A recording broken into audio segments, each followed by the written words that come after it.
If you're watching this video right now, you're probably determined to take your Facebook advertising to the next level.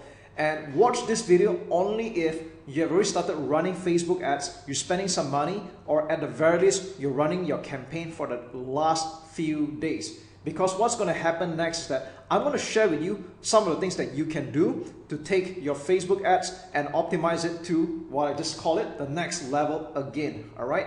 So this is something that you're going to discover very soon, that how you scale your Facebook advertising campaign is somewhat different than when you're just starting out. Because when you're spending a small budget like 5, 10, 20 or even $50 to $100 a day, that is still considered a small daily budget. But when you're spending amounts like hundreds and thousands of dollars in a single day, you're gonna find that results do not scale very linearly.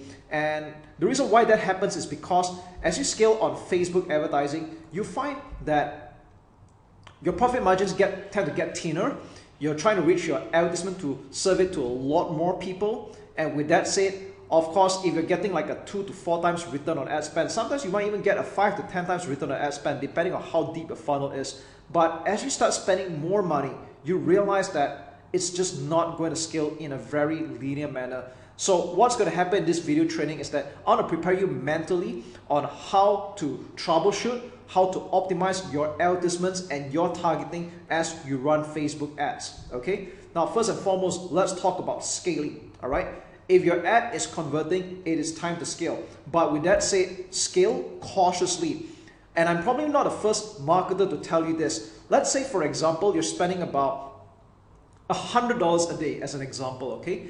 And let's just say you're getting a 4 times return on ad spend. And that's fantastic, because if you're spending $100 and you're getting $400 in return, what is really stopping you from throwing like your life savings and making this work? But again, as I've cautioned you just now, it doesn't quite work that way.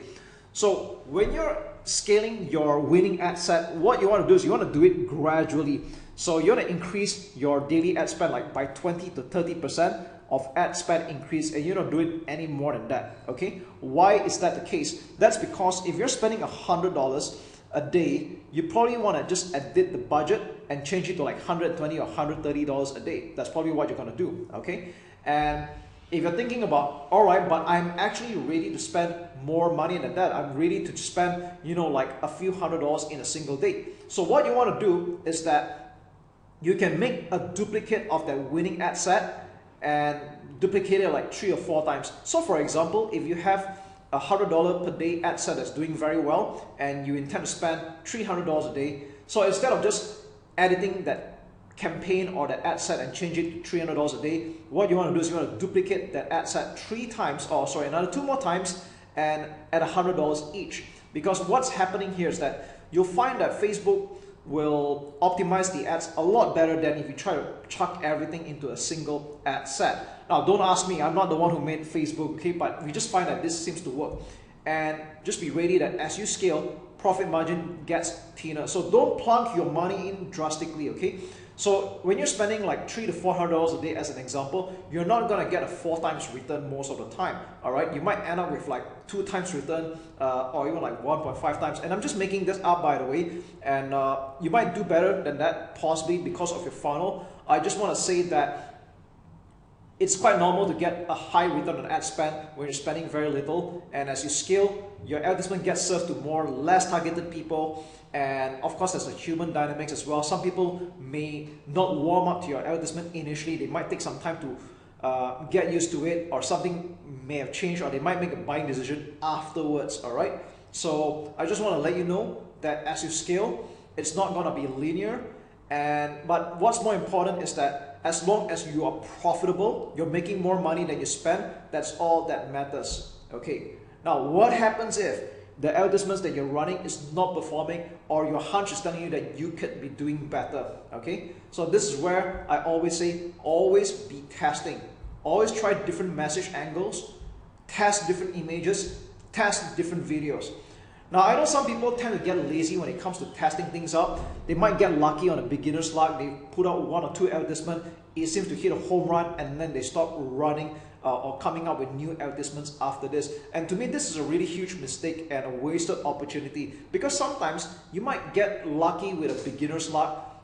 Some people might resonate and jive with your message initially, but after a while there might be user fatigue. People might just get bored of the same message again and again and again. So this is where you want to come up with fresh messages that resonates with people. Try different images, try different videos, whether it's short, whether it's long. For example, if you're doing a make money or internet business niche, what are the pain points that people tend to resonate with? Are they fed up of their jobs? Are they sick and tired of stuck in a traditional business? Are they fed up with competitors? Are they struggling with rising costs? All right. So what I just named to you is just some of the different message angles that you could be attacking. All right. Let's talk about losing weight. All right. Some people don't just do it for the sake of losing weight. Some people do it for self-esteem reasons. Some people are doing it for sex. All right. And these are things that people really jive in. But of course, don't use the word sex in your ad, by the way, right? And I'm talking about some sensitive markets. You want to be careful with your choice of words. This is something that I talk about in my other parts of my training videos. I just want to say that at the end of the day, there are different motivational triggers for different types of people. And it's your job to keep testing different advertisements, different messages that would resonate with the people. Because you can be selling the same product, but you could be marketing to different types of people, all right? Number 3, okay, in your ad set, you will notice that a lot of people tend to use automatic placements where they let Facebook decide where to distribute their budget into various platforms such as Facebook, Instagram, Messenger, and Audience Network. But if I could just give you a little tip here, I would prefer that you skip Audience Network. And what is Audience Network? If you're not aware of what it is, it's basically the advertisements that got served up on newspaper or news websites like CNN, Fox News, and many more. These are like partner sites that have agreed to run ads on behalf of Facebook, okay? Now, in my experience, I find that even though Facebook allocates a very small budget daily to Audience Network, it's just not that effective. The state of the people that are watching these advertisements from news sites are usually negative. So, and I also noticed on another thing is that spam bots tend to come in from Audience Network as well. So instead of spending like 10-20% of your daily budget into Audience Network as distributed by Facebook, it is better that you just uncheck or untick the Audience Network and allocate that into the rest like Facebook, Instagram, and Messenger. So this is just a slight optimization to help you get the better leads or better cost per result. And yes, so if you're kind of wondering what native ads look like when you visit news websites like this is where they show your advertisements on. And if you notice, a lot of news websites tend to attract a lot of negative people, and rightfully so, because they always run negative advertisements. Imagine that your offer shows up on news websites where people are already like in a negative state of mind, okay? So don't want to do that. Now, tip number 4. Try out long post, all right? So this might sound counterintuitive because a lot of people that try running Facebook ads for the first time, they might intuitively think that running a short-based ad is a lot better because of people's short attention span. We find that writing long posts actually helps get in more targeted audience, because why would that be the case? Number 1, let's talk about the Facebook algorithm or learning machine. The more you write into your post, of course within reasonable limits, the more that you write, it actually helps tell Facebook, a learning machine, that look, this is the kind of audience that I want to hook in, all right? It helps you find a more targeted audience. And we also find that people that bother to read a long post are also more likely to be qualified and interested.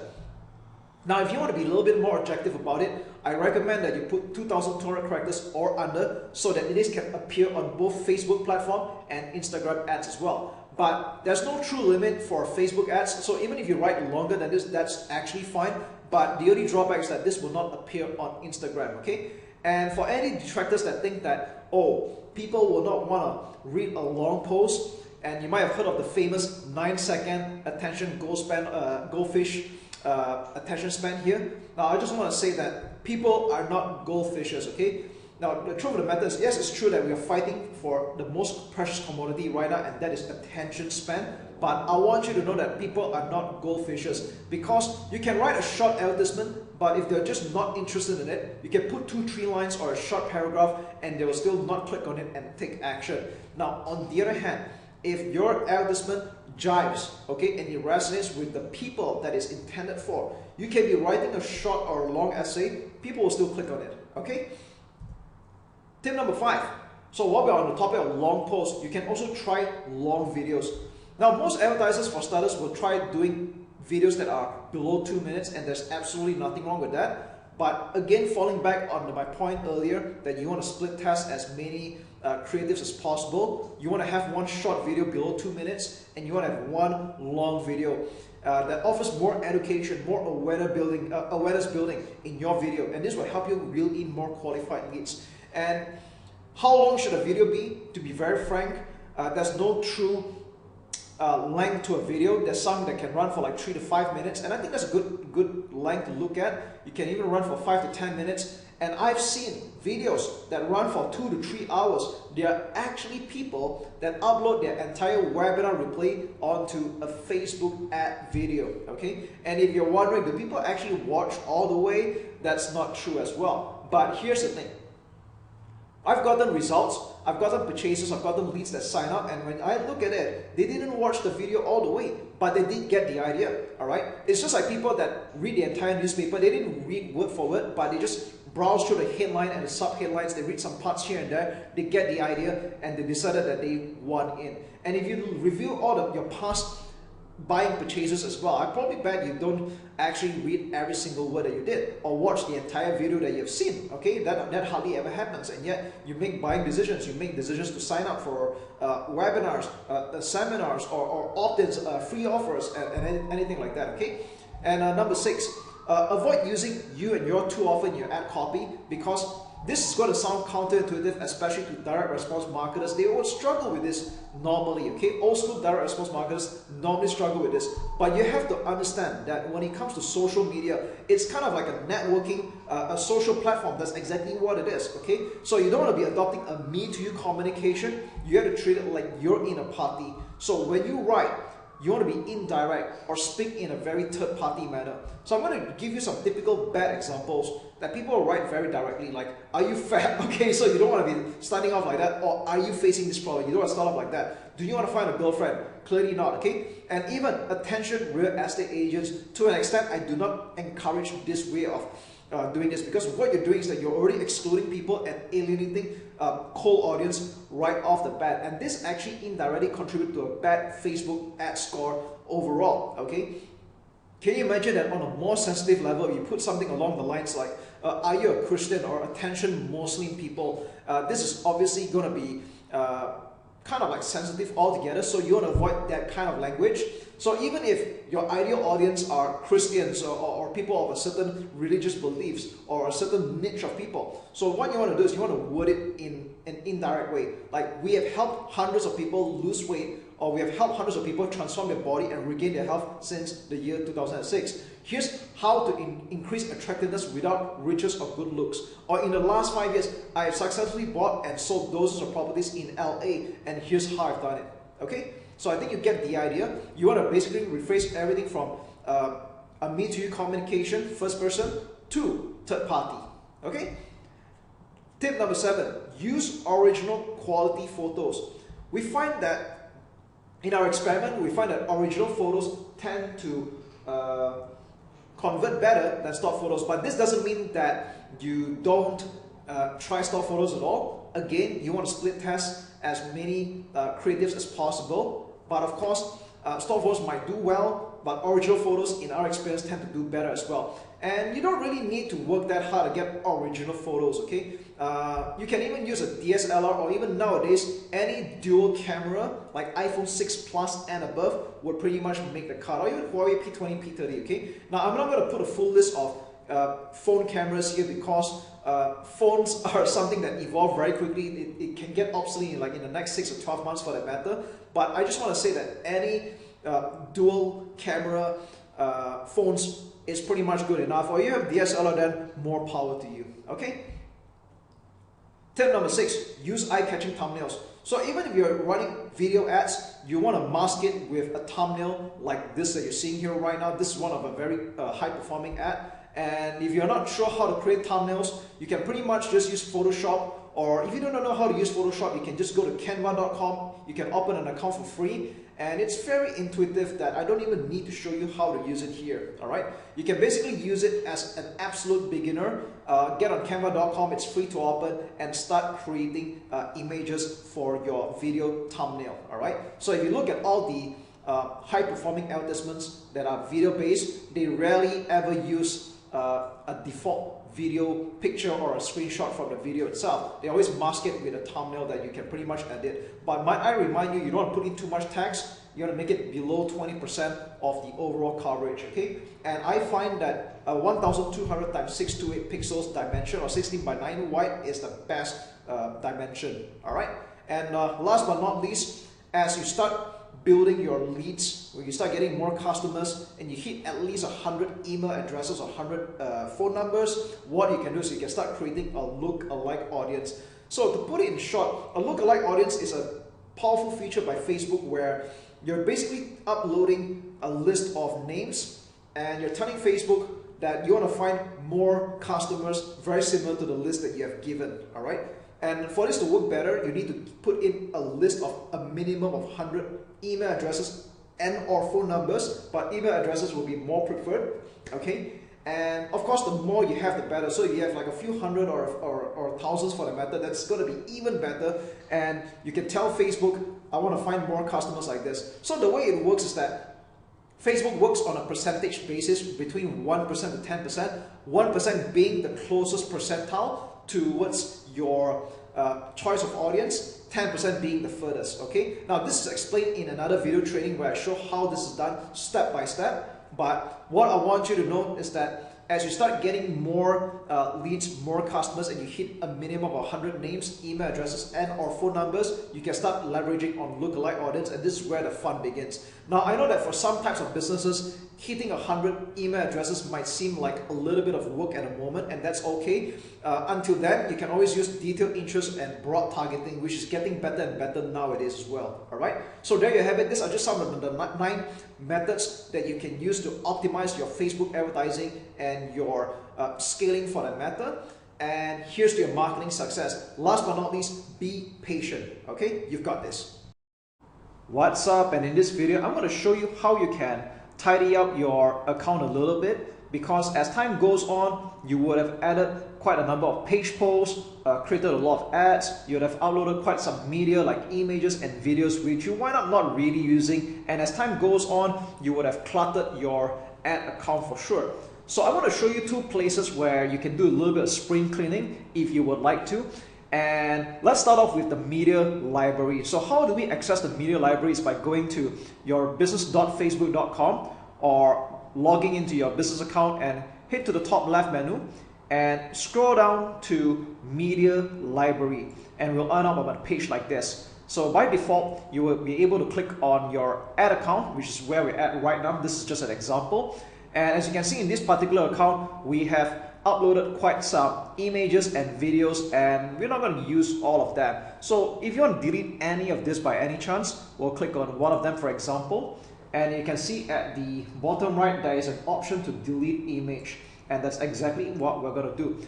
But be careful though, because if this image is being used for any advertisement, it is going to definitely ruin your ad. So what's going to happen is that if you delete this advertisement right now, or rather I would say you delete this image, the advertisement that is using this image will still be running, but with another thumbnail, which is probably a default lifted off from that page itself. So you're going to be extra careful with what you're deleting here, all right? But in this case, I'm really going to do just that. So I'm going to click continue, and we're done. Okay, so this is just an example. I'll just click on another one as well. All right, or maybe another one here, and I'm just going to delete this. Okay, now that's not all. The next thing I want to show you is page posts. So how do we access the page posts? Is by going to the top left menu again and click on page posts. So it's right somewhere at the bottom of the list here. So it takes a bit of effort to scroll down here. So go on to page posts, and you'll see the amount of posts that we have published for, whether it's as content for the FB page schedule, and especially you want to take notice of the advertisements. All right. Now, whether you realize this or not, every time you make any edits or a copy of advertisements that you already have, it's just going to make clones of it with different IDs. So visually, it might look the same to you, but on the back office, you can see that there's like multiple IDs for a very similar advertisements. And again, if you want to keep things a little bit neat, what you want to do is you want to click on the page post that you would like to delete. Like for example, this is the one, and all right, you can see actions up here. All right, click on delete, and you'll be prompt. This post will be permanently deleted. Which again, I just want to remind you to be cautious about it, because if this advertisement is still being ran or it's active, if you delete this, then obviously you won't be able to run it again. So before you delete anything, you just want to be extra careful that the advertisement is no longer being run right now. Okay, so that's just a little tip on how you can tidy up your ad account a little bit, so you minimize the amount of clutter that you have. You know, after running your campaign for quite some time, have you ever wondered where your leads are really coming from, where your customers are hailing from? Are they seeing this from Facebook? Are they seeing from Instagram? What is the age group like? Who's responding most? Okay, are they seeing this on desktop or mobile? And the way to find out all of this, it's all in the data, and I'm going to show you how to do just that. This is really exciting stuff when you log into your ads manager. So this is just one of the simple test accounts right now, and if you take a look at this particular campaign, it's running a lead generation conversion objective. Okay, so far for this particular month, it's generated slightly more than 115 leads at a cost per lead of $131 US. So this is on the campaign level. Let's take a look at ad sets. Okay, what's really interesting here is that you can take a look at a breakdown on any level, but preferably you take a look at it on a campaign or an ad set level. So I tell you what, let's just double back on campaign, because this is the more of like an overarching view, and we'll take a look at breakdown. So it's at the top right menu here. You can check out by time or delivery or by action, but normally you want to take a look at delivery, and this is probably where you're going to take a look at the breakdown most of the time. So let's take a look at age. So if you take a look at this, it seems that, yeah, it's quite fascinating when you take a look at the data here, and it seems that majority of the signups are from the age groups of 35 to 44, followed by 25 to 34 years old, and then by 45 to 54, and then 55 to 64. So it's really, really interesting when you take a look at all that.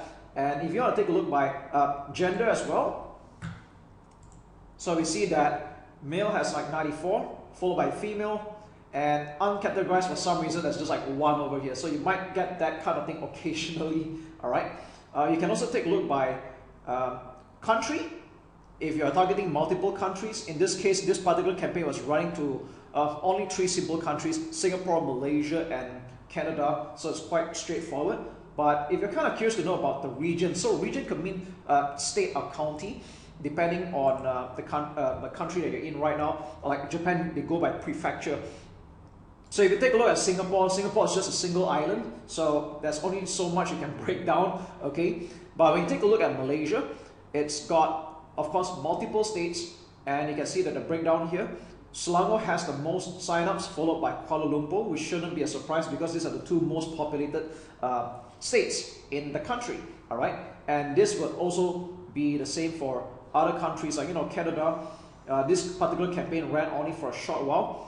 We've got 3 from British Columbia, 2 from Ontario, and so on. All right. Of course, with a much more matured campaign, you will get more data. But I just want to show you how you can actually take a look at a breakdown, and let's take a look at platform as well.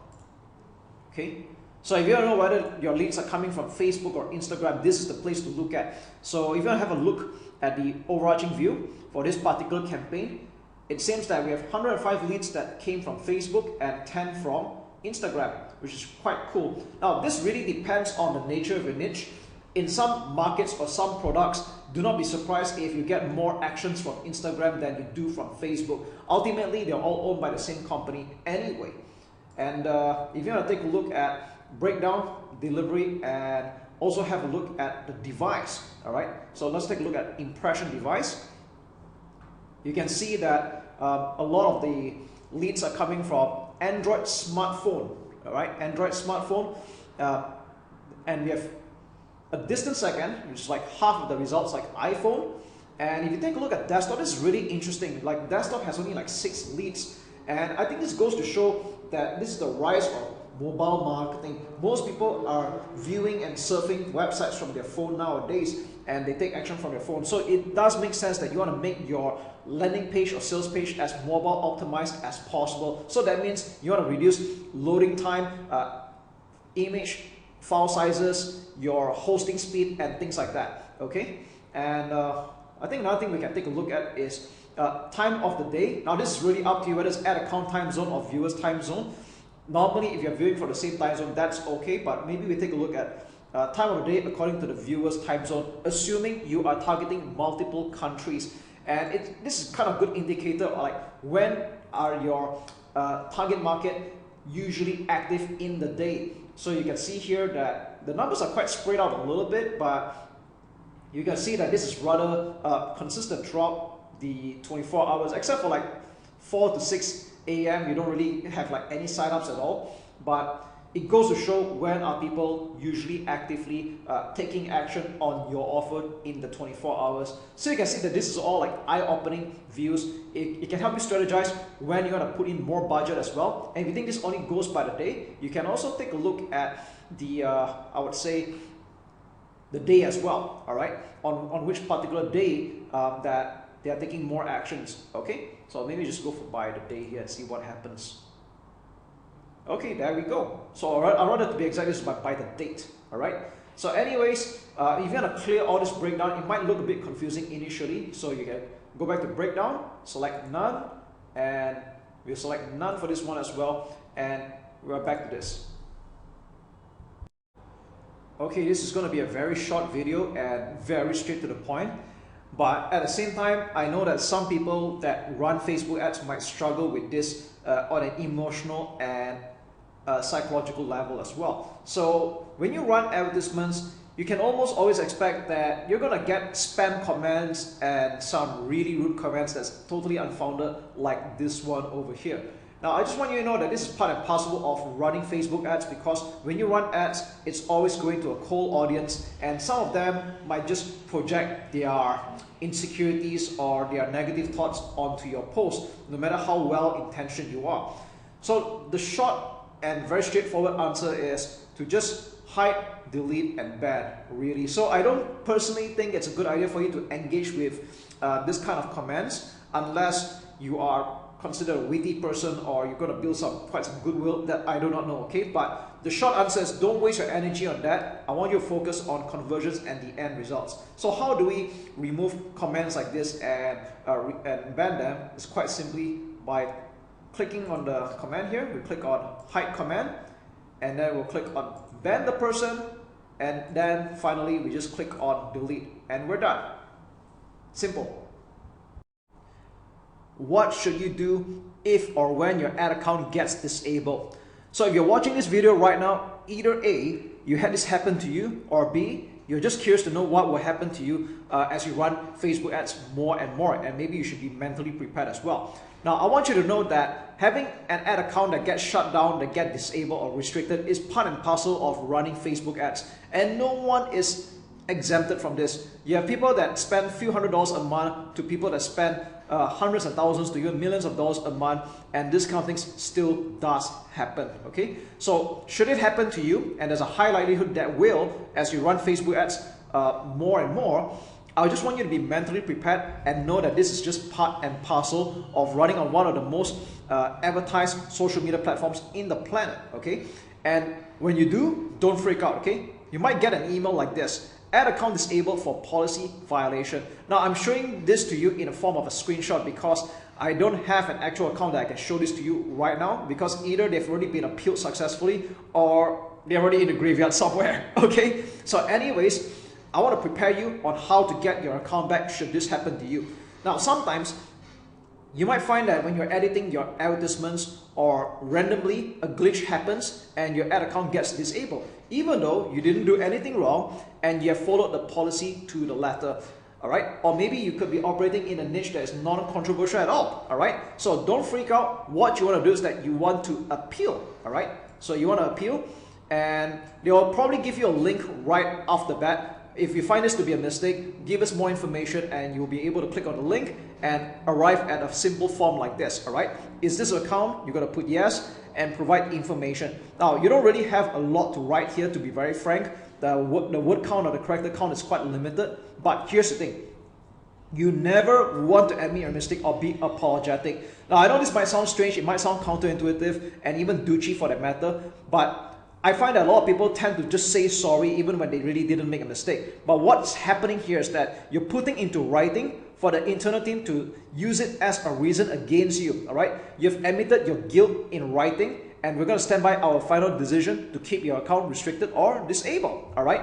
And take it from me, I've done this mistake so many times that I learned it the hard way, okay? So what you want to do is like never admit your mistake. Instead, you want to word your appeal that you have read the ads policy, and make sure you do, by the way, all right, so you know what you're talking about. You are compliant with all the ads policy, it's compliant whatsoever, and you didn't do anything wrong. So please review and reinstate my account. That should be the way you word your appeal, okay? Now, if you didn't do anything wrong and everything should be fine, you will have your account back. So this can take anywhere from a few hours to up to 3 days in my experience. Now, I'm not saying this will happen to everybody. I just find that having this happen to me so many times, this can be from a few hours to 3 days that you can get your account back, and you will get an email that goes something like this. All right, this will be the best email to receive, the best good news. It will be a sigh of relief, and you can continue advertising. But I do advise that in the meantime, if while you're ahead, you might want to open more than one ad account, and if possible, more than one Facebook business account. To what I know, one profile can open a maximum of 2 business accounts. You can do just that. If you have a family member or a spouse or a business partner, among you guys, you can actually open multiple business accounts. And the reason why I recommend that is to spread your risk and diversify it so that you can continue running your advertisements uninterrupted, okay, without any delays whatsoever. Now, with that said, there will still always be a chance that your Facebook business account or ad account will be permanently disabled. And sometimes this could be, well, it could generally be your mistake for not complying by their ads policy. So for example, if you're operating in a sensitive market like weight loss, and you're using choice of words that are sensitive or just doesn't comply with the Facebook ads policy, then they do reserve the right to permanently disable your account. And at this point, you have no choice but to use another new ad account elsewhere with a different identity whatsoever. And just be careful not to repeat the same mistakes again. And this usually comes down to the choice of words, like, losing weight, for example, all right, fat, and things like that, okay? Now, when it comes to make money, this is another sensitive, controversial market where people use very blatant words like, make money while you sleep, passive income, autopilot. Now, these are words that you really want to avoid. And let's just say you ever have your ad account disabled for these reasons, you might want to start looking at the choice of words that you're using. Do not use back the same advertisements. Do not use back those kind of words again, all right?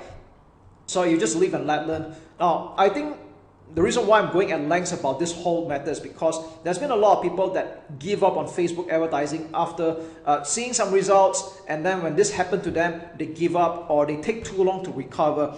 Like they might take a few months to try to get another account and things like that. But ideally, you want to be able to continue your operations within the same day with another ad account. But of course, be cautious. Don't repeat the same mistakes of the first ad account that got disabled in the first place. Okay? So I hope this helps.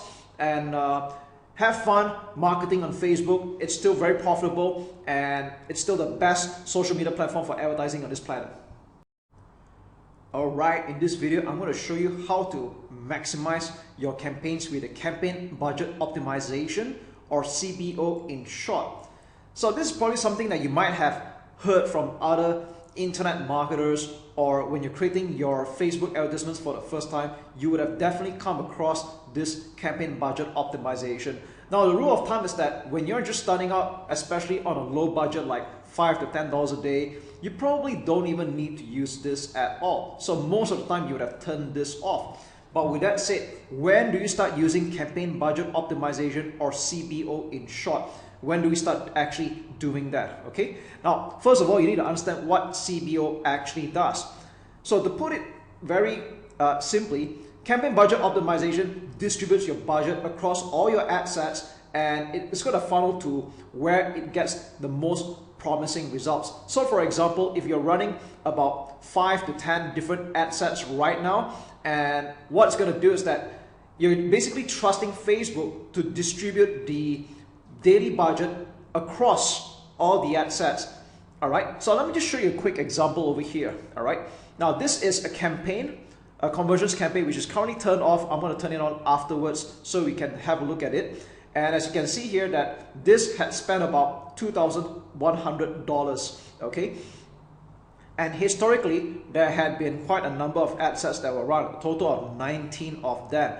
And this is with the CBO currently turned on. But when it started, it wasn't like that, okay?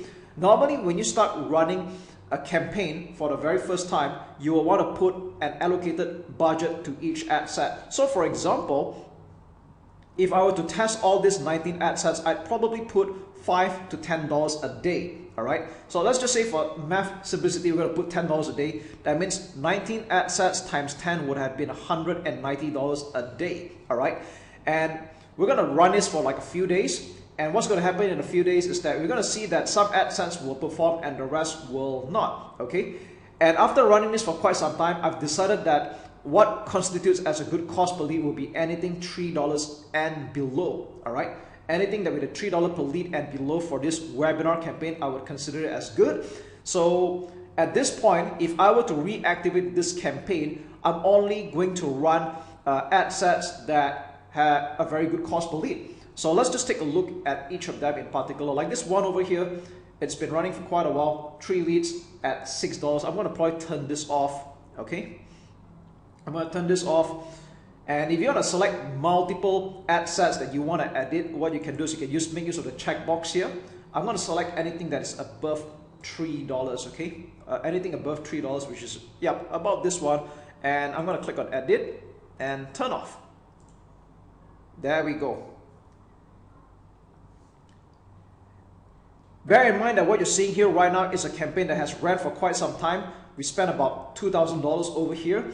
And again, whether you want to spend this much or not is totally up to you. Everyone's got their own preferences.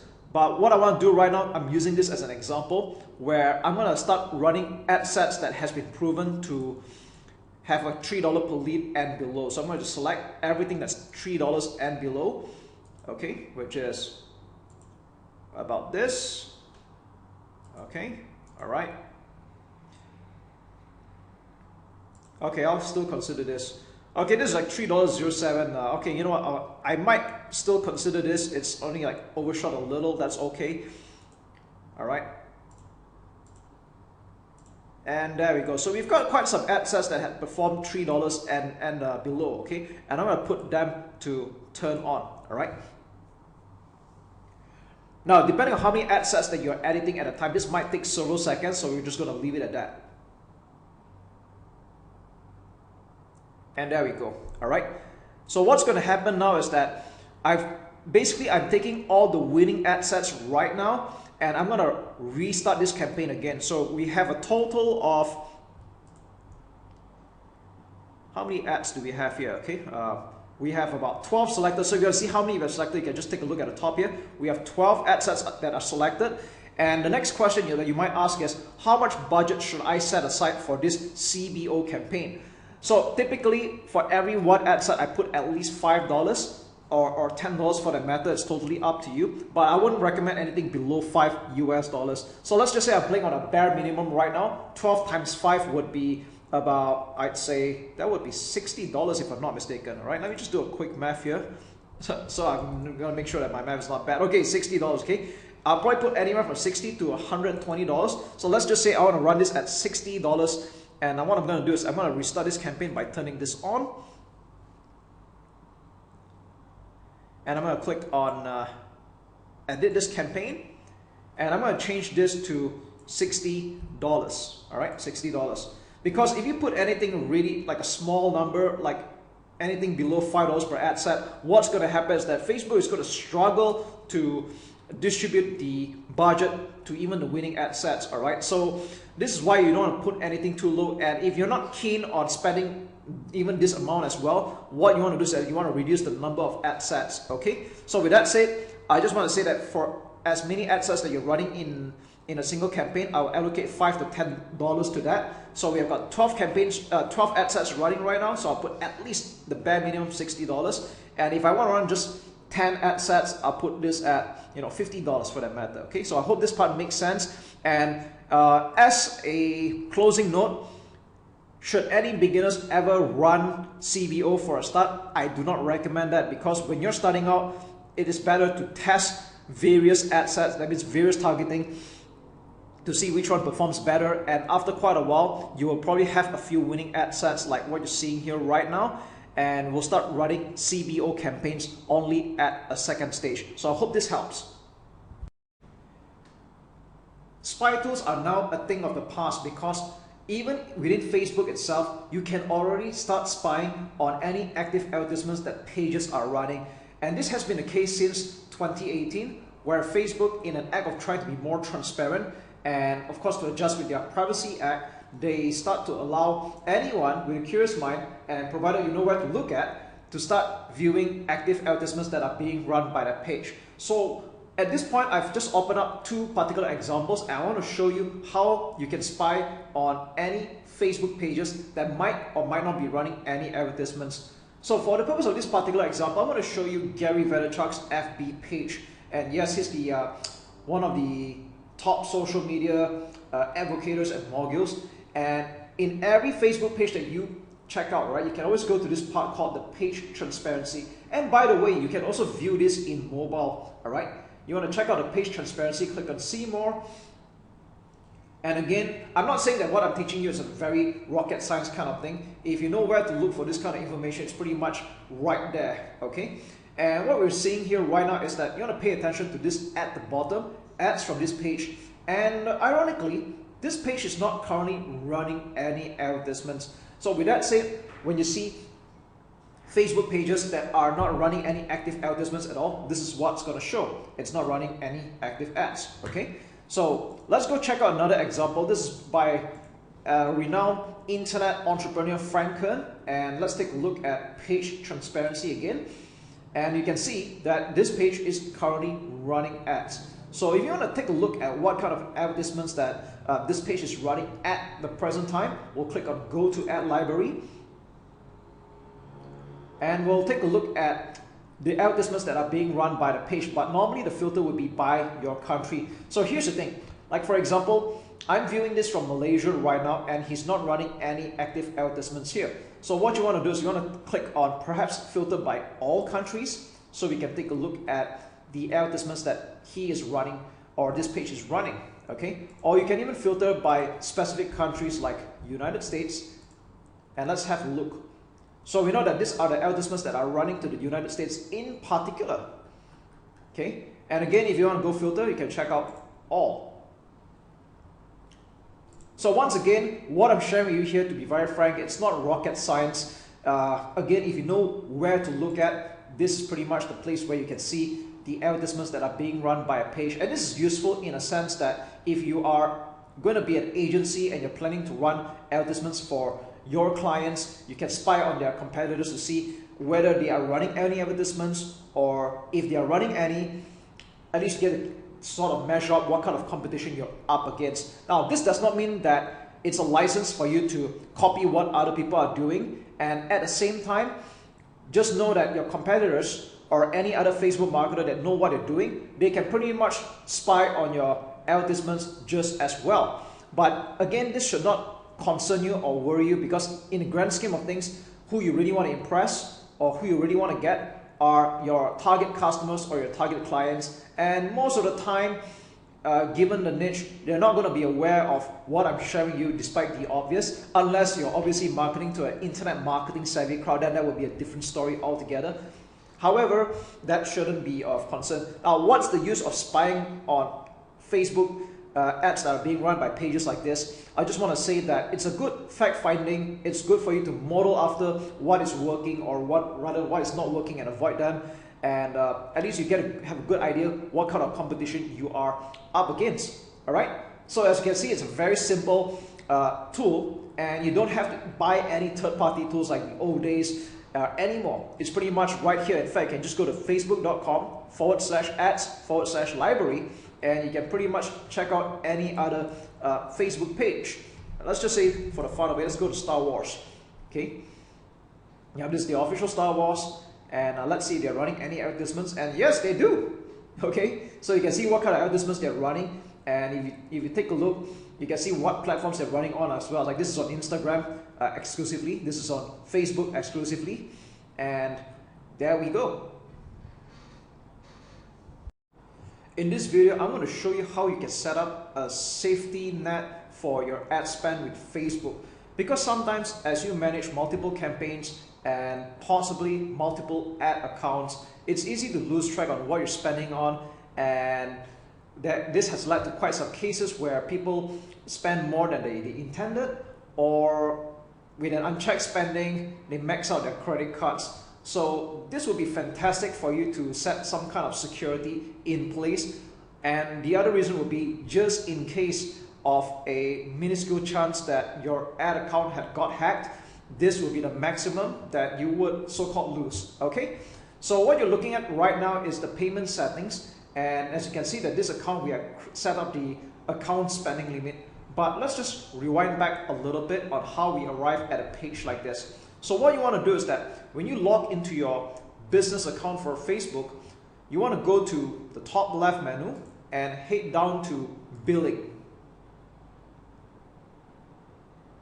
So this is the page where Facebook will send you all the invoices for every time you do an ad spend or a billing, but we're not going to stop here. So what you want to do is you want to go to the top right and click on payment settings.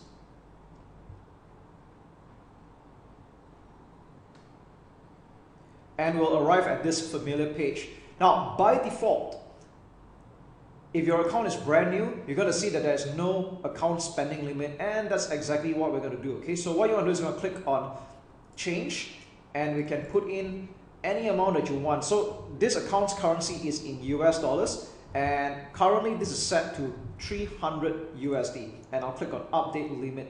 So what happens is that after an ad spend of 300 US dollars, the account will stop spending. And for me to continue spending, I would either A, click on the reset button, which is what I should be doing anyway. All right, I'll click on reset, and I'm going to confirm that. And this allows me to continue spending with the ad account again, or I can also click on change and increase it to a higher limit, let's say 500 US dollars. So this is totally up to you. There's no so-called magic number. But as a rule of thumb, you don't want to put such a low amount, such as like $10 or $20. Otherwise, you have to keep coming back here and reset the ad spend at $5 to $10 or $20 for that matter. So you want to set up something a little bit higher, like a few $100s for beginners. And if you're spending a lot by the day, then obviously you want to increase your ad account spending limit. So that's really all there is to it. And if you want to remove this limit for whatever the reason, you can click on remove. And we're back to the default. So with that said, I'm just going to change this back to $300 because that was the intended spending limit for this account. And there we go. We have just set up a security net in place for your ad spend with your credit card or debit card for the matter. What's up everyone, Admin here, and we're coming to the final parts of the training already. Now, before we get started, I want to make sure that you have already followed through on all the past weeks training in Facebook advertising, and more importantly, that you have already taken action. And how do we know that? Is that you have already started running ads on your own. So the purpose of this whole module is to show you how Facebook advertising can be optimized and can be tweaked along the way. So in this video, we're going to talk about removing the losing ads and keeping the winners, and how to split tasks or how to tweak your advertising further. So right off the bat, I'm going to show you an example of one of our clients, and this is a rather unique client because we had picked up an aesthetic clinic and we're running a lead generation campaign for them. So whether you're selling your own digital product or you're selling your own e-commerce product, or even run a lead generation campaign to a service, whether it's your own or other people's, that's okay. It's pretty much the same mindset and mentality. And I think this just goes to show how versatile Facebook advertising can be. Now, what you're seeing here right now is a lead generation campaign for the aesthetic clinic, and this is one of the ad sets. And you'll see here, this is ran for pretty much a half of the month actually. And we started off originally with a video campaign. So that means there were no other image ads, it was just a video. This was running initially because we were having problems with the client providing images for us to use. So we just ran our own version of the video. And this was getting okay. It was getting about 3 leads for its duration, and it was getting about $10 per lead. Now this could have been better, even though it's still profitable, because this aesthetic clinic is clearly selling a high ticket service where their clients would eventually enroll into a yearly package or a semi-annual package. That's okay. We know that they're going to make money, but of course we were not satisfied with the results. We wanted it to be better, and then we started to introduce 2 more image ads.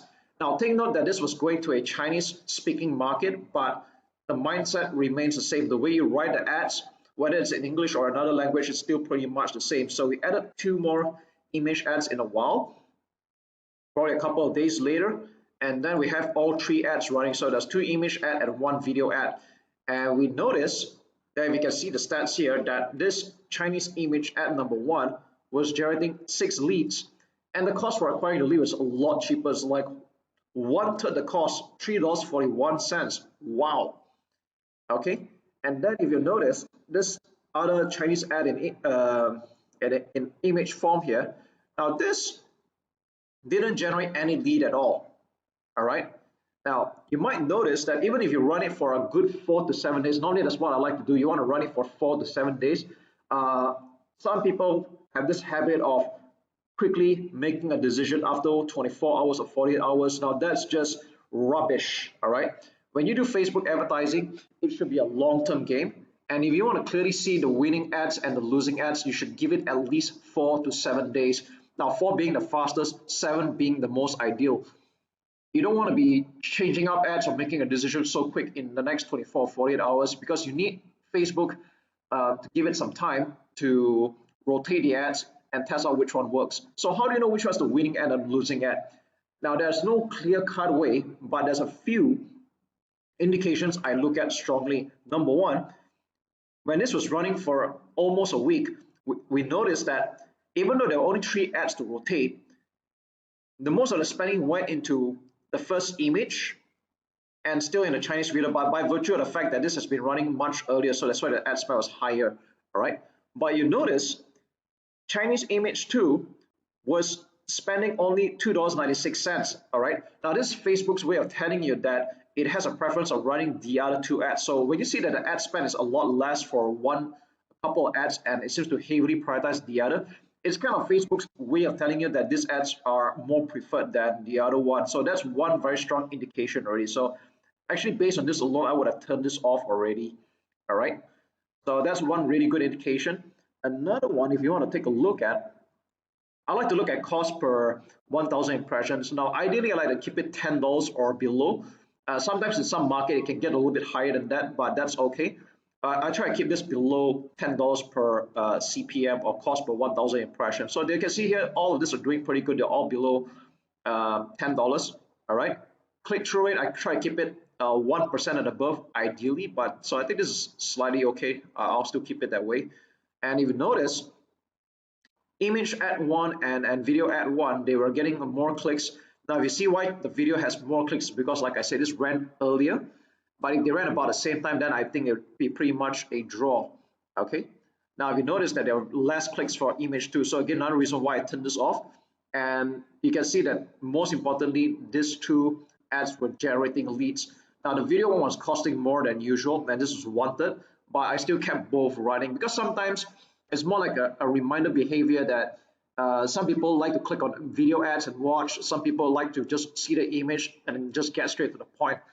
Surprisingly, for a lot of my campaigns, my image ads convert the best. but I will not discount video because videos for a couple of my campaigns, they were doing very great. So ideally you want to have both image and video. You don't just want to depend on one. All right. So this is one of the, just some of the ways you can actually test out and see which was the losing ad, and then you turn it off. Okay, I don't recommend deleting it because I like you to have a record of what was going on. So don't delete this kind of ads, just turn it off. All right.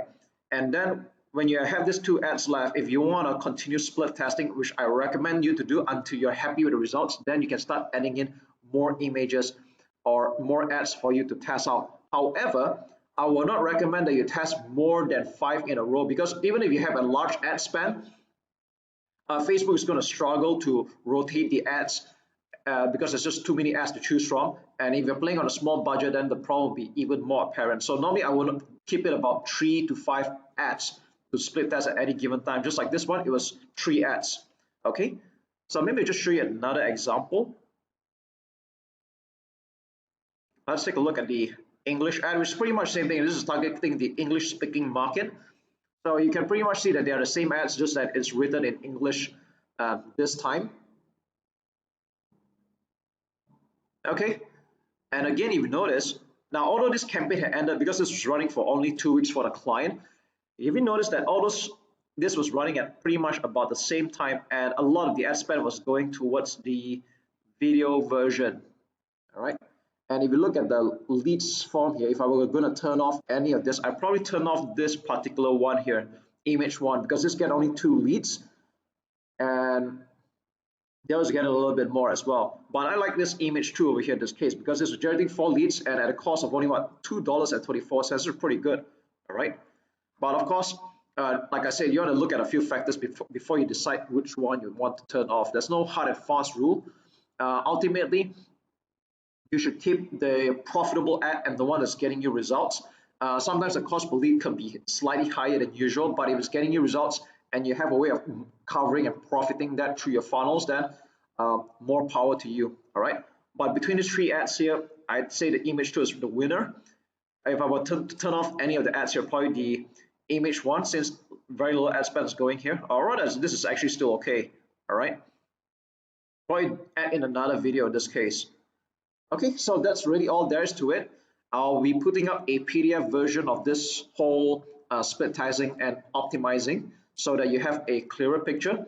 And all the best in your Facebook marketing success. If you had already created your first campaign, well done. You've taken the first step. Now, let's review again. This was the same example in the previous video where I created a conversion campaign on how to get leads for this upcoming live event. All right, so by clicking this, and then we'll check it out, there's only 1 ad set. This was exactly what I created, and this is running on a budget of $5 a day.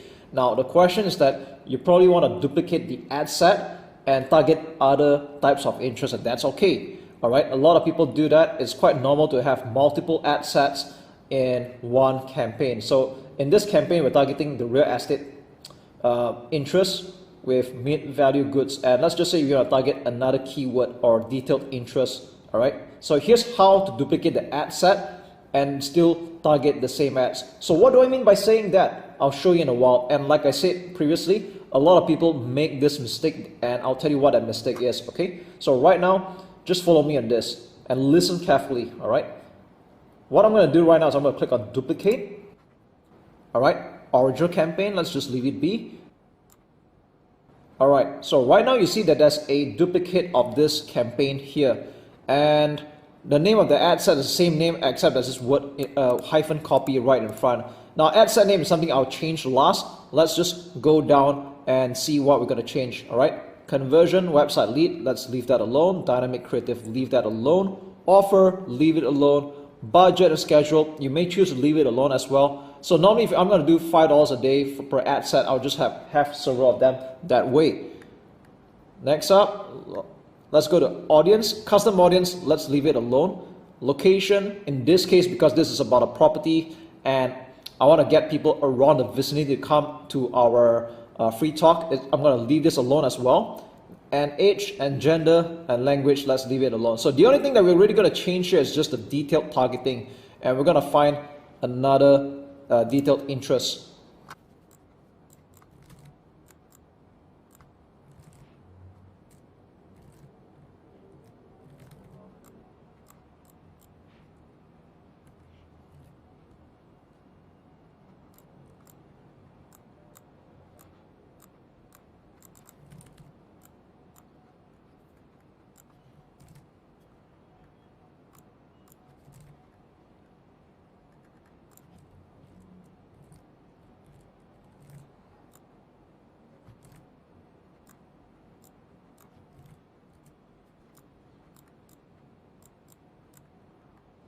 So that took me a while, and after putting in a few detailed targeting, we are able to reach a potential reach of 320,000 people. So it's okay, but like I said, this is just an example I'm showing you right now. Again, ideally, I would like to put it like 350,000 people to 1 million people, all right? So this takes a while to actually hone down, and you might also want to take a look at suggestions as well. You can see what other suggestions we could come up with as well. Okay, so I have like real estate entrepreneur, and let's see how many we can get right now. 400,000 people. So by putting in a few of this data targeting, you can put in suggestions, and then Facebook will help make the suggestions for you, all right? So let's just say this is the data targeting that we want, and then what we're going to do is we're going to leave the rest alone. Edit placements, yep, everything except audience network. Conversion, 7 days click. So what 7 days click means is that if someone takes action after seeing the ad and goes to your website, but only takes action within the 7 days, then you will record the action as a lead. Okay, you can see how smart Facebook is, right? So let's rename this ad set to what it is right now. So I'm aware that there's a lot over here, so normally I just pick one of them. I'm just going with income property. Okay, so we've got potential, we have 400,000 people, and this is what the ad set is. So I'm going to click publish.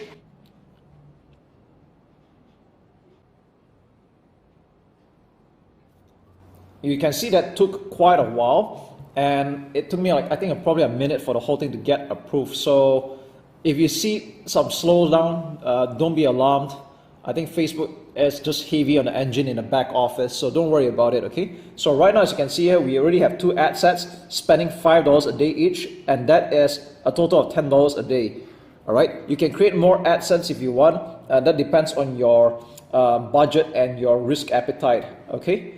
Now, what's interesting is that this also has 3 ads in the ad set, and this is quite identical to the ads that I created earlier in the other video. So this might look very familiar to you. So you think we're pretty much done here, right? Not quite.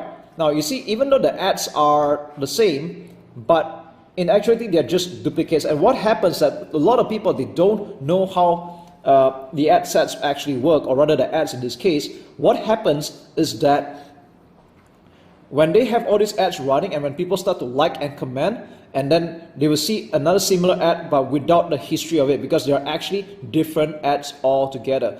All right, so I'm going to say it again because this is a part that a lot of people don't understand. Like, let's just say, for example, this ad is running, and I think the best way for me to show you is by clicking on this thing at the top right. Click on Facebook post with comments. Okay, I'm going to show you something very interesting, and you'll understand why I'm very particular about it. And a lot of people, especially there's some social media agencies, they don't even know they were doing this, and it's kind of asinine if you think about it, all right? So what I just did here is that I'm going to the other ad set, and I'm going to show you a very identical ad, because it's basically just a copy, all right? So what you want to do is click on this window over here at the ad preview, and then select Facebook post with comments. Okay, so you can see here that these are same ads, right? They all look the same, right? But here's the problem. If you pay attention to this browser at the top, look at this post number, okay? 1936006433156346, okay? You can see that this is different, all right? This ends with 1630. This is 6346. You can tell that these are 2 different posts, even though they are the same. Okay, so what happens is that when you run ads and people comment, like, and share, that normally happens throughout time, all right? They might comment on this post and there's a history on it, but this ad will have nothing.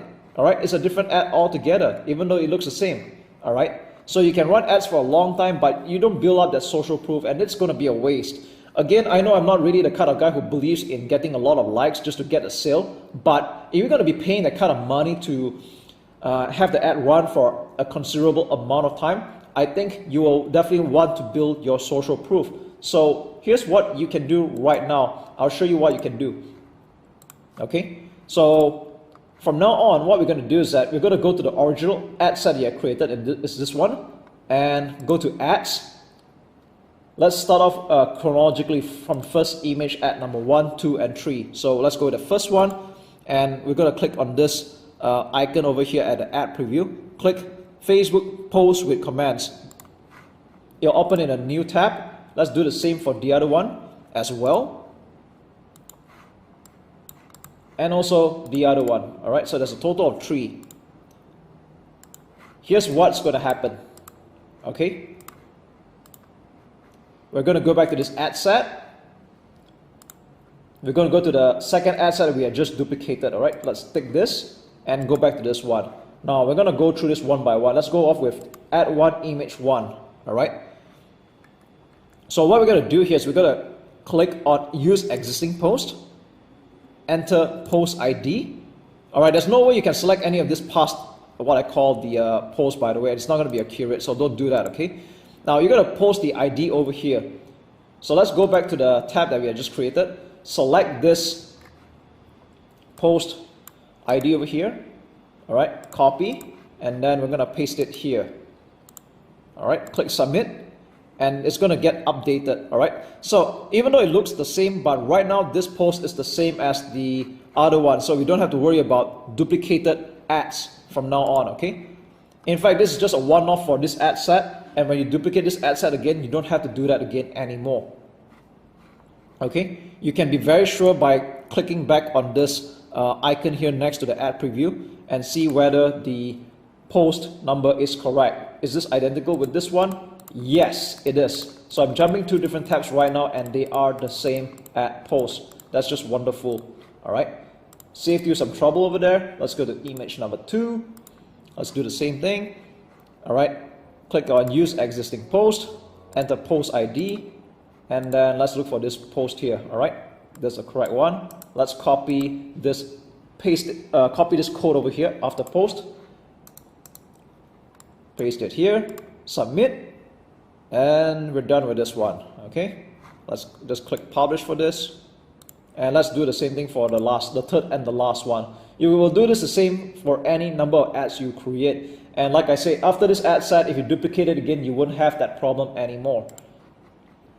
All right, I think you figured out third time's a charm. Let's do it. Copy the post link up here with these numbers. All right, go back here, click use existing post, enter post ID, paste it, submit. Okay, that's all there is to it. This is how you can quickly and accurately duplicate your ad sets without creating multiple different types of ads. And like I said, that's just not really a smart way of going about doing it, and I've just saved you some trouble over there with social proof. And that's all there is to it. In this video, I'm going to show you how to create your custom audience based on your mailing list. Now, this video is recorded separately from the other video on how to create your custom audience for the purpose of doing retargeting, because there's a chance that you are starting out brand new, and I don't expect you to have a list if you're just starting out. However, if you've already been in business for some time, you have a list of your customers somewhere, it could be a database, and especially their email address, then guess what? You have a massive advantage where with it, you can not only run advertisements straight to your existing list of subscribers and customers, you can also create a look-alike audience. And what does look-alike audience mean is that with the data that you give to Facebook, Facebook can then run through it and then seek out other similar customers or similar people like the email addresses that you give. Okay, so that's how amazing this whole Facebook marketing technology is, and it's just going to get better throughout time. All right, so let's not waste any time. I'm going to show you how this is done. Again, this is only for you if you already have a mailing list of some kind, where there's all the customer details and all that. Now, typically, how do you know that you have enough? Is that you should have at least 1,000 email addresses and above for this whole thing to make sense, all right? So the more you have, the better, so that Facebook can fine-tune it. And if you have less than that, I think you can give it a go somehow, but it's better to have at least 1,000 email addresses and above for you to take full advantage of this feature, okay? So let's not waste any time. Let's go to create audience, custom audience, and then we're going to select customer file, all right? Now, there are a few options here. If you're using MailChimp, then obviously you choose this, but most of the time you'll be using this add customers from your own file or copy and paste data, okay? So over here, you're expected to upload your CSV or text file. Now, whether you're using Aweber, GetResponse, or any autoresponder service, you can import the CSV file. So the CSV file includes all the data of your subscribers or your customers. So incidentally, I have one that I would like to add right now, and I'm doing this example for you. So I'm going to click upload file, and this is the CSV file that I had just downloaded from my Aweber account for a particular list.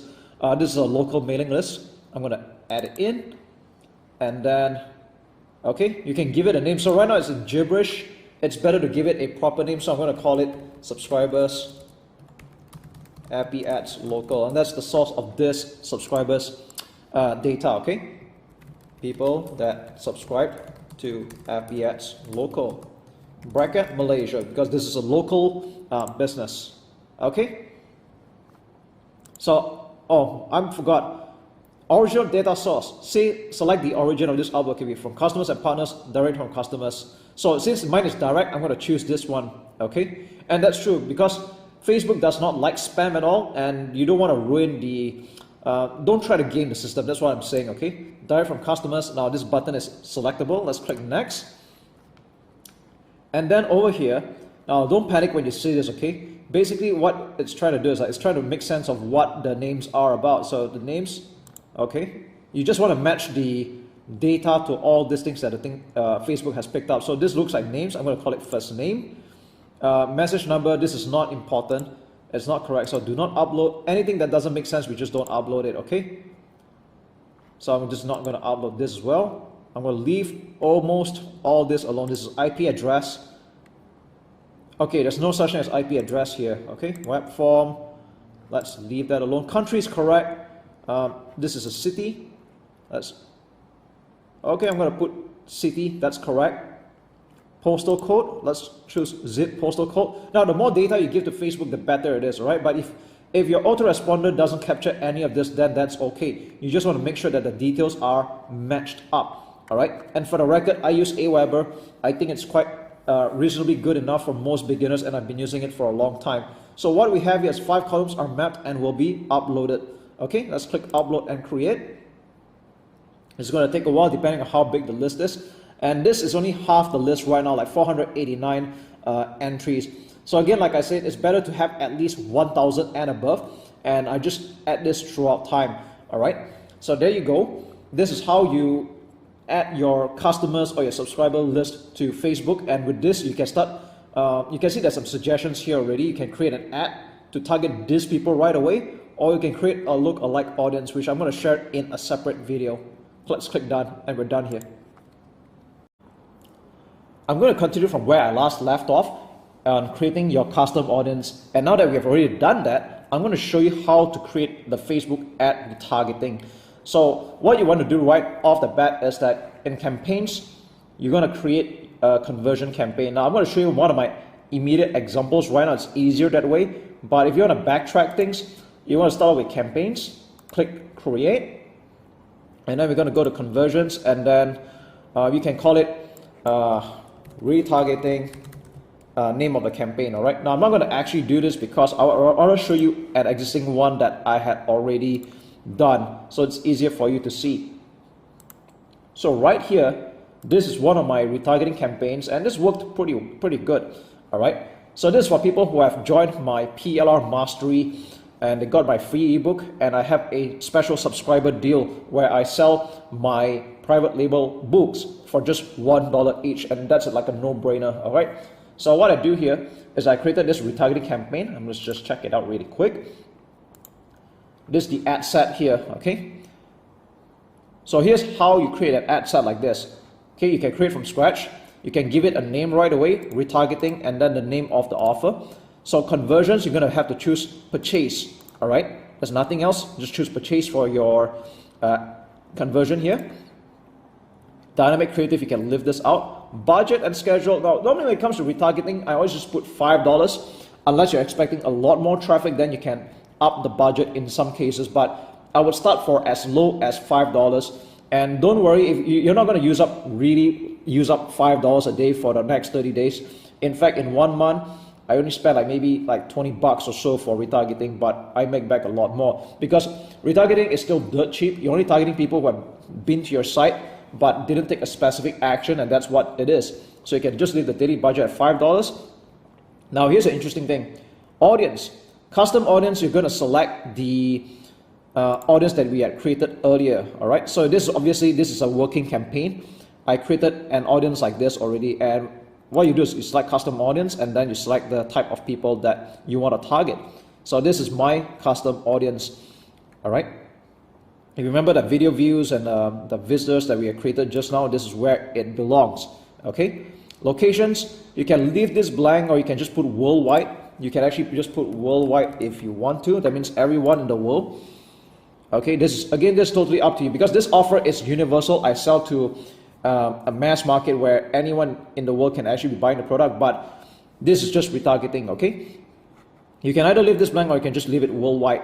Okay, age, the maximum and the minimum, 18 to 65 plus, anybody. Unless you are very specific about who you want to retarget, that's okay, but I generally leave it alone. Gender, all. Languages, preferably just English, all right?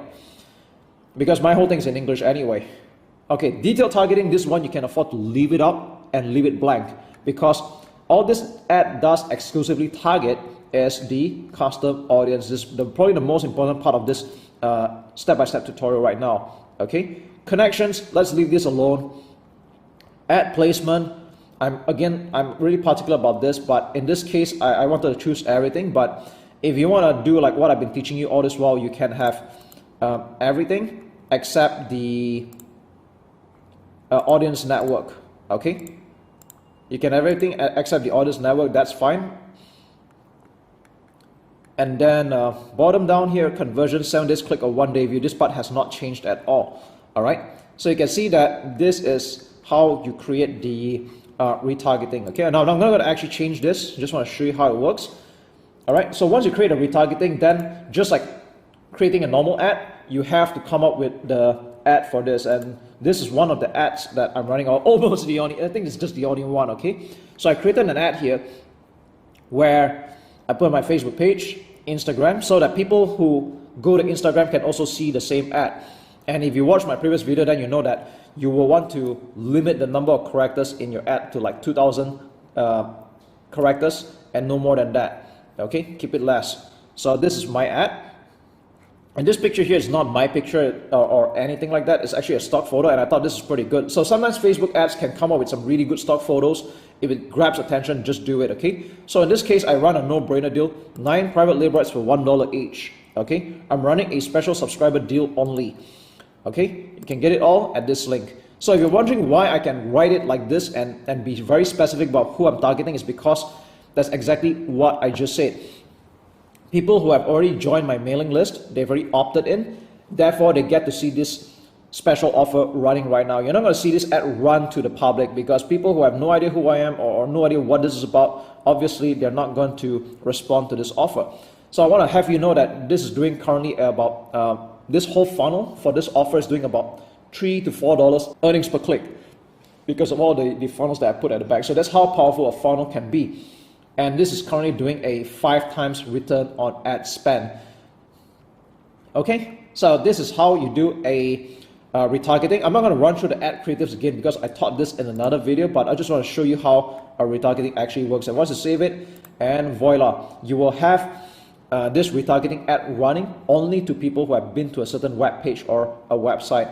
And you can also do the same retargeting for people who are on your buyers list as well, and you can add them into your custom audience. Okay, so that's all there's to it for the basic retargeting. You can get better at practice, and once you're ready, I can show you some advanced retargeting as well. So speak soon. Now, one of the most powerful features in Facebook ads is that you can do retargeting against all the people who had been to your website or took a certain engagement or action, but they had not made the next action, which is usually making the purchase. And sometimes people get busy for some reason, or it's just not convenient for them to make the purchase right now. They could be seeing your ad while they're driving, or they've been to your sales page but they're not decided yet. And then you have the ad follow them for quite some time, even all the way up to 180 days. Yep, Facebook advertising allows you to do that. However, personally, I don't use up all 180 days, because the way I work is that if someone doesn't take action at all after like 7 or even up to 30 days, I'm not going to spend my money following that kind of lead anymore, because they're just not interested to take action even after a whole month. So even though retargeting can be done for dirt cheap even today, but you don't want to be spending your money reaching out to people who are not interested, because that hurts your relevance score, and I'd rather you use that money to reach out to people who might be interested. Okay, so one of the first steps when it comes to doing Facebook retargeting is that you need to create an audience, or what I call a custom audience. So to do that, this is going to be the first step out of like 2 steps, and we're going to do just one video step by step on this one right now. So to get to a page like this, you need to go to, you can just search in the bar at the top right here, audiences, and then you'll arrive at a page like this, or you can just go to the top left menu, go to all tools, and look for audiences under assets. Okay, assets, audiences, and then you arrive at a page like this. Again, this account has been around for some time for this particular ad account. If your account is new, then you're not going to see anything at all. And for beginners, the amount of data might seem intimidating, but don't worry about it. It is actually very easy once you look through all that and get some practice. Okay, so this will also lead up to things like creating a lookalike audience, which I'll explain that in another video. That's another really cool stuff there. And let's talk about the basics first. Okay, how to create a custom audience with the intention of doing retargeting.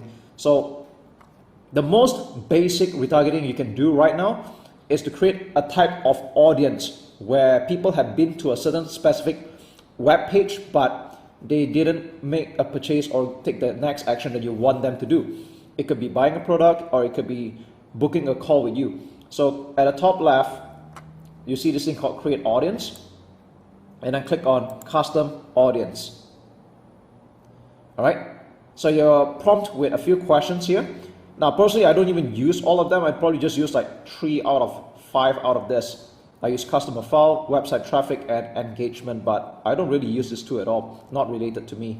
Okay, so I think this is going to be the same case for you as well if you are an information or digital marketer. Now, what we're going to do here is that we're going to create a very simple custom audience of people who have been to a certain web page, but they didn't make any purchase whatsoever. Okay, so let's click on this one.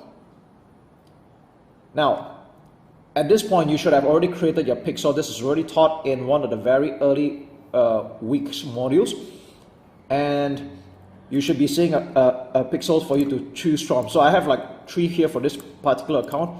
Normally you have like 1 at least.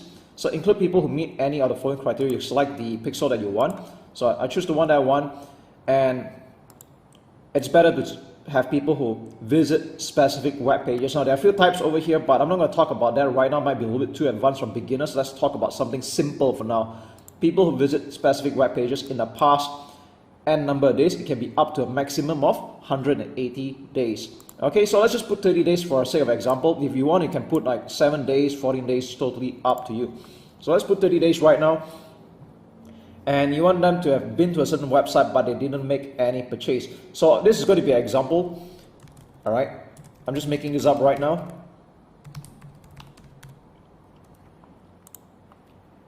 So if you want to make a certain type of people who have been to a few types of web pages, that's okay as well. You can put in more than one address. So just for the fun of it, I'm going to put in these addresses here. Okay.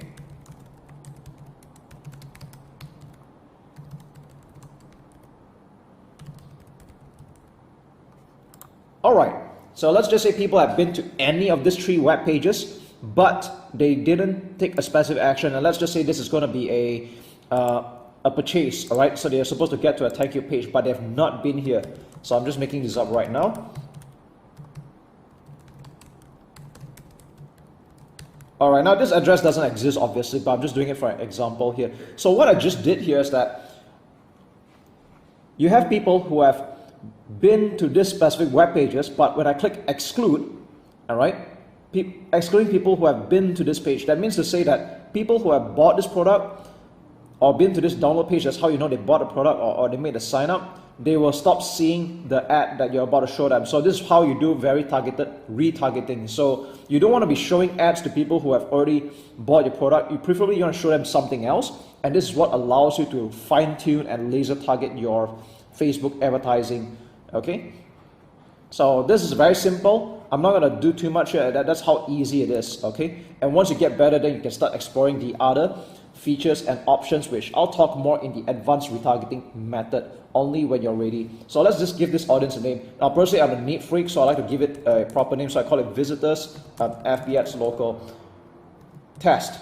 All right, because to be frank, I already created a very similar custom audience for this actual campaign.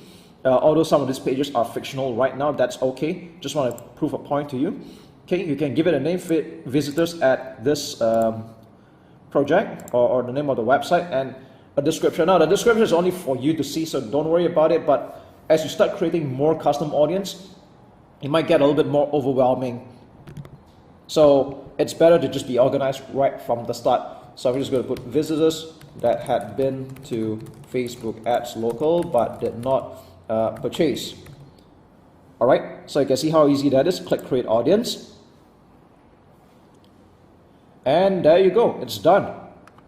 That's how easy it is. Now, I'm going to show you another type of custom audience you can create. Now, there are a few types you can create here. Okay, that was the most basic one. And you can see that this is being populated. You can leave it alone. When you come back in like a few minutes or maybe some time afterwards, it'll be ready. Okay, now I'm going to show you another type of custom audience you can create. Now, have you ever wondered why people are able to retarget you after you watch a certain video at a certain length or a certain amount of time? This is how you do it. So if you're using videos as content marketing, you have videos that you show on your Facebook page and people are watching, you know, there's a very good bet that people who are watching your videos at least halfway through are at least interested in what you have to offer or in your message. So what you do is that you can target the audience based on how long they've been engaged with your content on Facebook. So what we do is very simple. Let's go to create engagement. And you can see that there are a few types here. Again, I don't use all of this. You only need to use a few of them. And let's just go with video. Okay. You can choose any type of engagement. People have watched 25% all the way to 95%. Then what some hardcore marketers do is that they actually select all of this so they can retarget with either different ads or track their behavior. So for simplicity's sake, I'm just going to start with 50% of the video. And you need to choose any of the videos you had added so far. All right, you can choose more than one. That's okay. For this example, I'm going to just choose one video, all right? Just for an example. All right, I'm just going to choose this for example, okay? So in the past 365 days, now you don't really have to make it that long. Probably in the past 30 days, that's good enough. But I'll leave the length up to you, all right? So audience name, let's give it a name. I'm going to call it video views. Name of the video, all right? Low ticket SBS, that's the name of the video, all right? So I'm only like to write it more precise. People that watched 50% of this video, okay? And click create audience. So in the next tutorial, I'm going to show you how you can actually weave in all this custom audience based on their behavior. So what we're doing here right now is quite simply, we're just having Facebook track all the behaviors and all that, okay? Now let me show you yet another kind of custom audience you can create for the fun of it. Engagement. And do you know that people who have interacted with your Facebook page or your Instagram account, if it's attached to this, you can even target them as well. So you might have come across some ads so far by some marketers who went along the lines of, thanks for checking out my Facebook page or my Instagram account, and I have this free offer I'd like to share with you as a new visitor of mine. You might have come across that kind of ad before if you have been observant. So what you can do is that you can go to Facebook page, all right, include people who have met the criteria, list your page and people who have engaged or visited your page in the last n number of days. So I like the word this engagement because people have just visited a page, they might or might not be interested, they're just curious but not interested or even let alone committed. So I prefer engage somehow. That means we know that they have interacted by liking, commenting, or even write to you, so you know that these people are at least interested.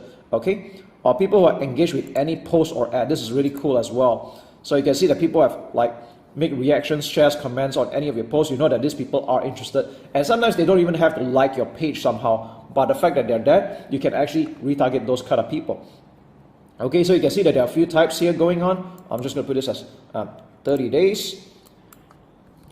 All right, you can put a max of how many you want. That's totally fine. Okay, so I'm going to just call it FB page Edmund Loh post engagement. Okay, people who have interacted with any of my posts, I like to target them, right? People that engaged with my FB post. All right, we can click create audience. And yeah, we have another one here. You can create as many types of audience as you want and target them. Now let's just create one more for completion's sake. Create audience, custom audience, let's go to engagement. And you can do the same for your Instagram business as well, if you have a profile attached to it. So I have one here going on. People have engaged with your business. That means it could be with the content or ads. People have visited as well. Although this is very shallow, because just because people have been to your page doesn't mean they're necessarily interested at all, like I said earlier. So I prefer engagement, and I want to target people that are interested at least. Okay, 30 days. I'm just going to put IG Edmund Loh, or this is my handle here. People that engaged with my IG profile. Okay, that's how easy it is. So we've created a bunch of custom audience here, and as you can see, I've created a bunch more before this. That's okay. And all these are, although they're examples, but these are for real. Okay, now you can do the same for yourself, and if you're doing it the first time, I know the first time might seem a little bit intimidating. That's okay. I want you to get a bit of practice, create a few custom audience, and don't worry, you don't have to use all of them. You'll get better with practice. All right, so stay tuned for the next part of the training. We're not quite done yet. I'm going to show you how to do simple, basic retargeting. All right, let's recap. So far, I had created a custom audience, which are the people from my mailing list, and I've added this on Facebook's audiences. Okay, so the next thing we're going to do here right now is we're going to create what we call a look-alike audience. And what this means again is that right now, all this while, we've been using detailed interests for our targeting. That's all the very standard keywords that we've been putting into the ads manager all this while. Okay, now we can up the game by having Facebook now search through its network of other people that are similar to the customers or the subscribers that you have just uploaded here. I mean, isn't it just amazing? So for example, if you are running an e-commerce business and you're selling cosmetics, all right, or women beauty products, for example, okay, and you've already got more than 1,000 people like that, and you add all this database to Facebook, and what Facebook does is that it will run through this existing mailing list that you have here and try to look for people like that. Isn't that just wonderful? So this is how you can actually expand and scale your business to the next level when you start making some money and you get some profits, and of course you build your list along the way.